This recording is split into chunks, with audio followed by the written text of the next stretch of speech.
and it's resiliency that gets you through things. I'm rolling, Mitz. Oh, and good. You're looking at the camera. Okay. Hi, I'm Mitzi Murray. I have been many things, but most recently I was the founder and executive director of Third Action Film Festival. Something I loved. It was a passion project for me. I did it for 5 years for free because I loved it so much. I'm also kind of really excited about talking about finding your passion.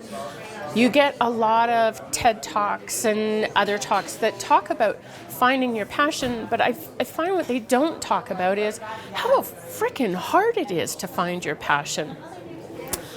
I'm a multi-Potentialite, and that's just a nice way of saying that I change jobs every 2 to 3 years because I'm looking for what I love. And it wasn't until I was in my 50s when I found out I loved working with seniors and saw the ageism and just the value and their perspective on life.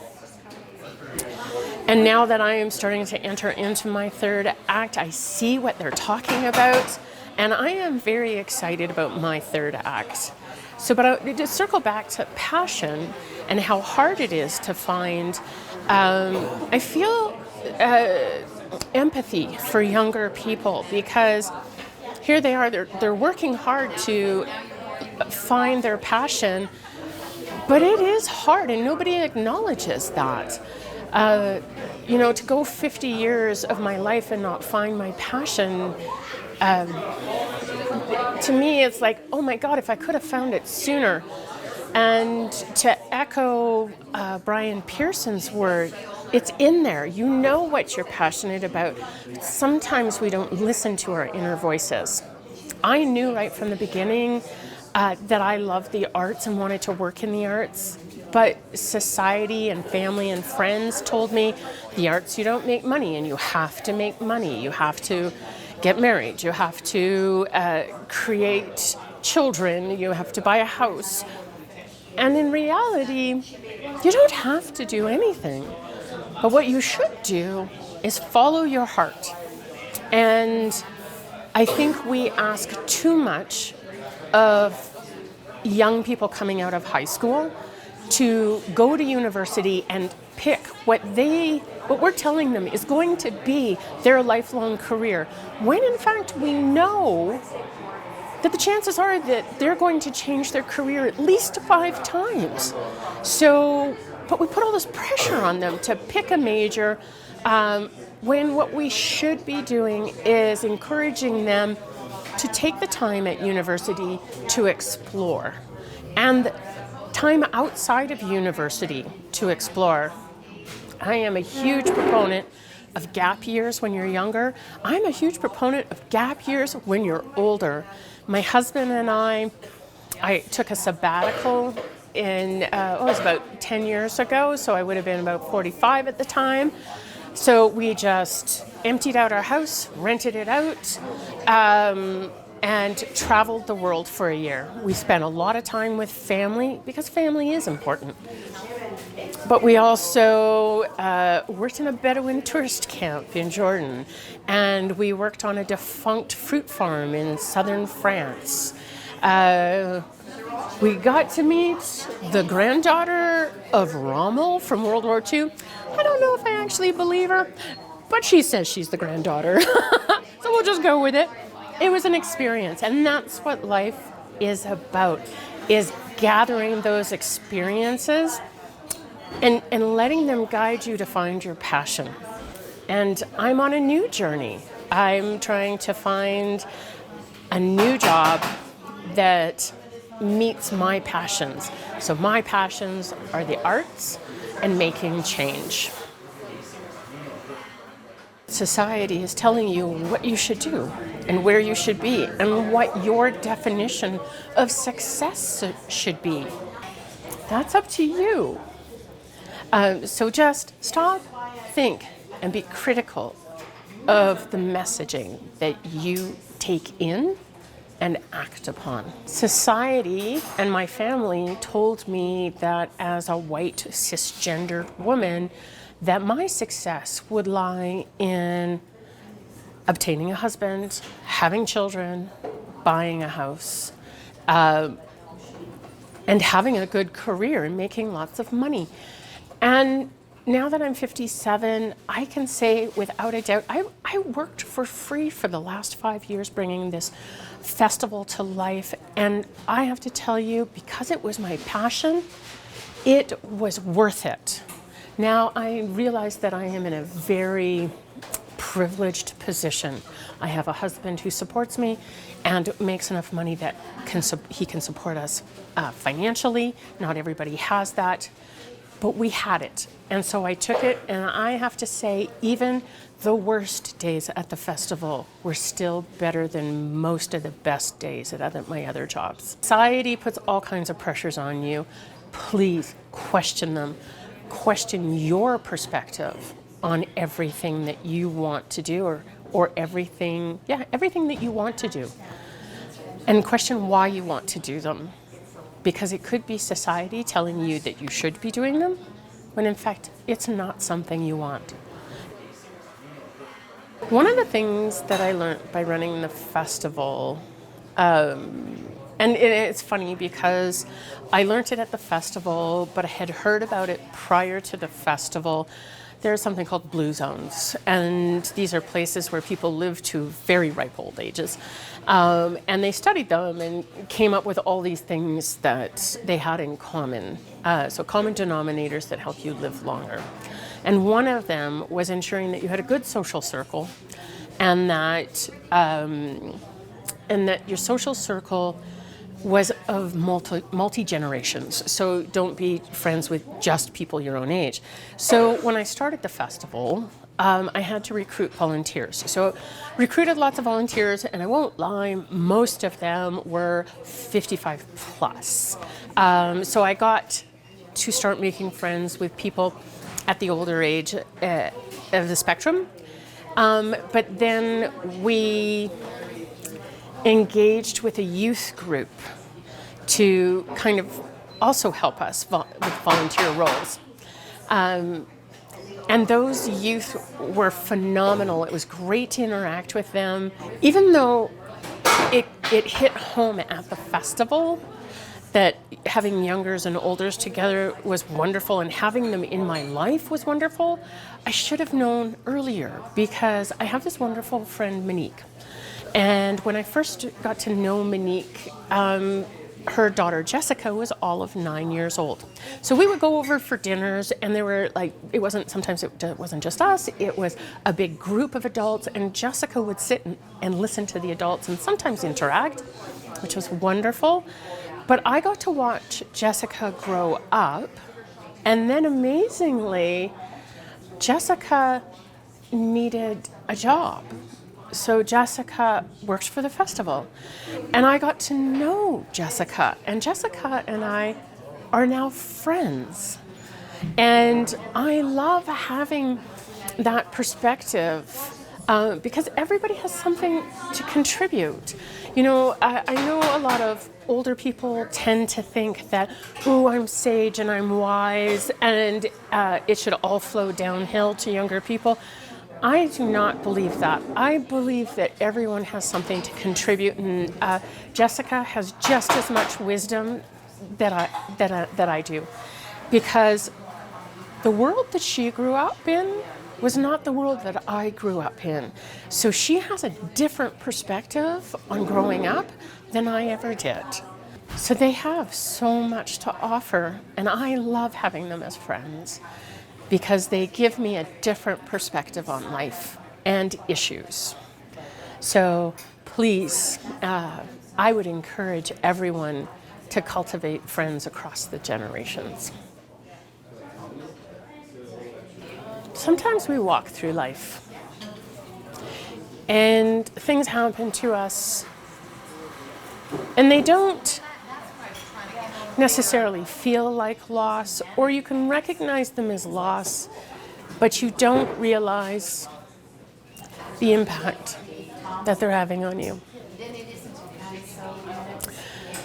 So I had a year to come to terms with having to step down as executive director of the festival.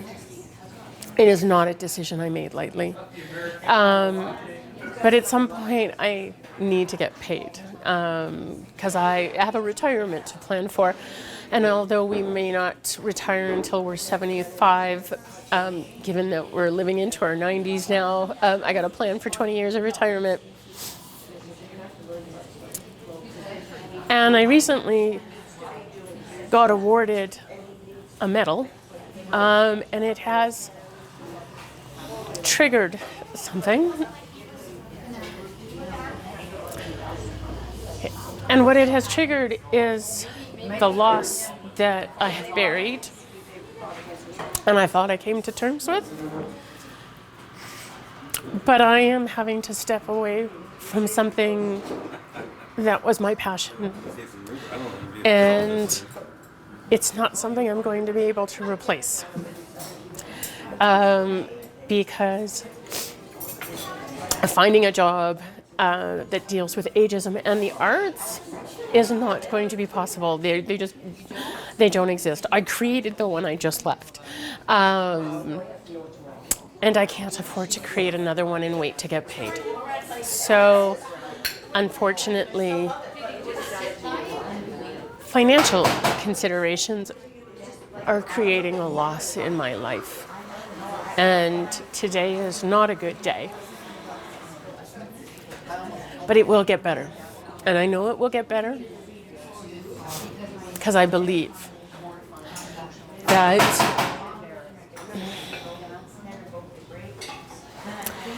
if we don't have hope, then we don't have resiliency.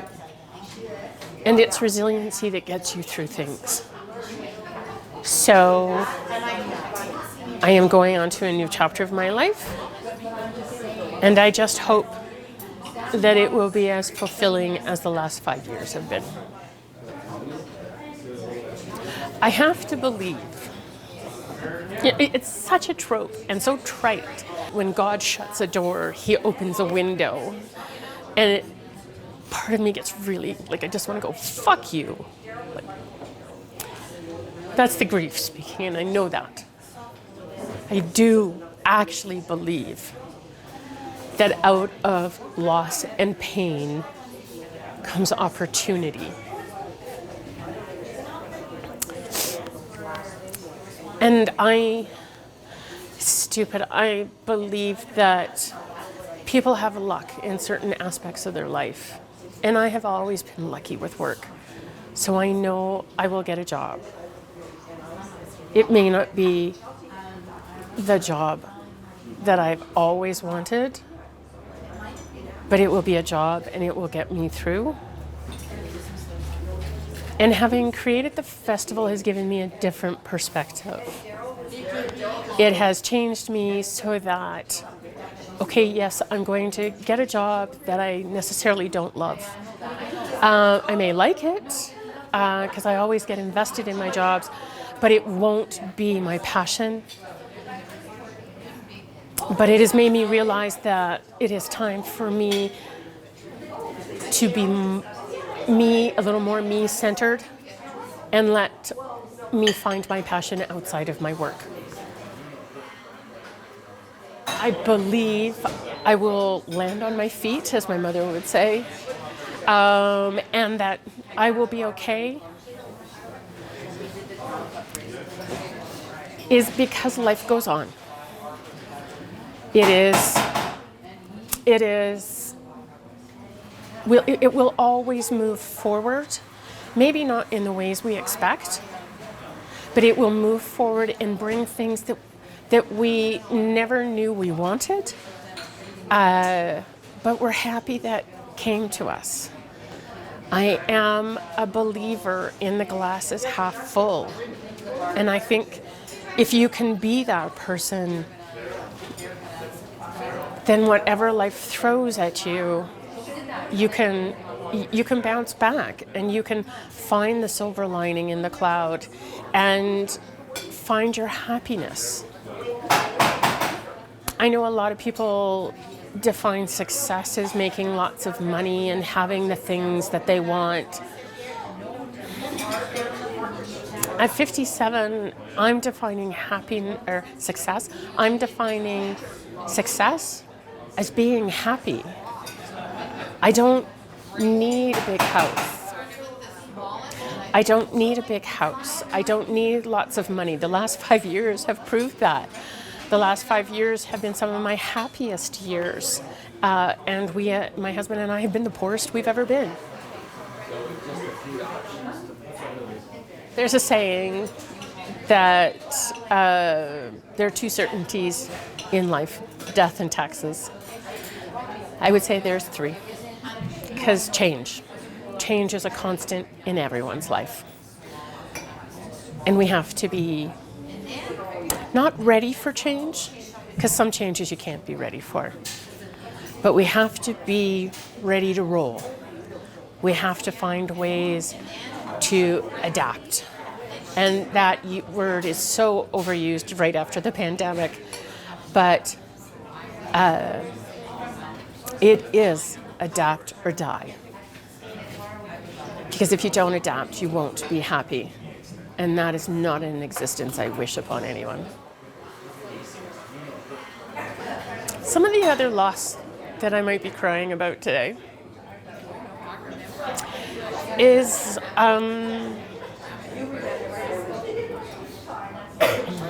both of my parents have dementia. And although they're living at home right now, they're on the cusp of having to go into care. And dementia is a death of 1,000 cuts for those that care, give, and love the people with dementia.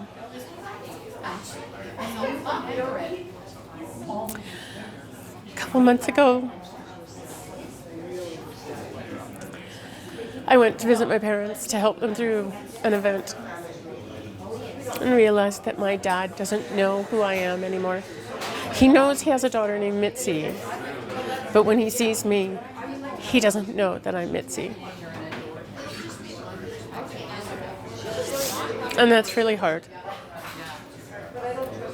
And I know it's only going to get worse.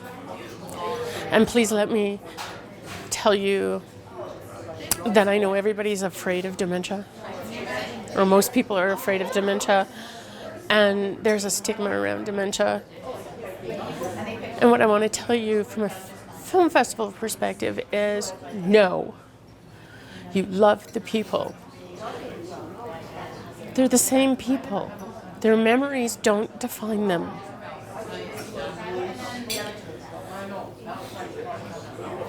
My niece, on the same trip, my niece told me she didn't want to go out to visit Grandma and Grandpa because Grandpa didn't know who she was anymore, or they wouldn't even remember that she had visited.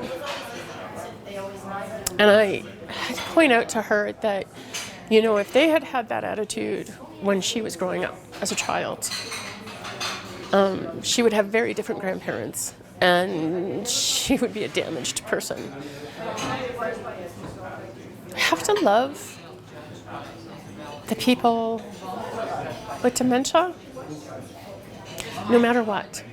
Again, their memories don't define them. And they deserve love, whether they can remember us or not. And I told my niece it's okay if they don't remember you, but you remember them. And you love them. And that's all that counts. That's why you visit them. I'm glad to say on my last visit, she came to visit, which was wonderful. But there will be more changes coming, and they'll be tough. Change just keeps happening. And if it's not my parents, it's my friends. Or it's work. Or it's my husband. And it's okay to cry. A lot of people don't know that. And even though I told Daryl I didn't want to cry at this taping, he's a good doobie. He made me cry. And I needed it. And it's okay that I shared it with you. Because life is not all fun. And I know social media makes us think life is nothing but fun. But it's not. But it's okay. The whole spectrum of feelings is the human experience. And we should embrace the whole human experience.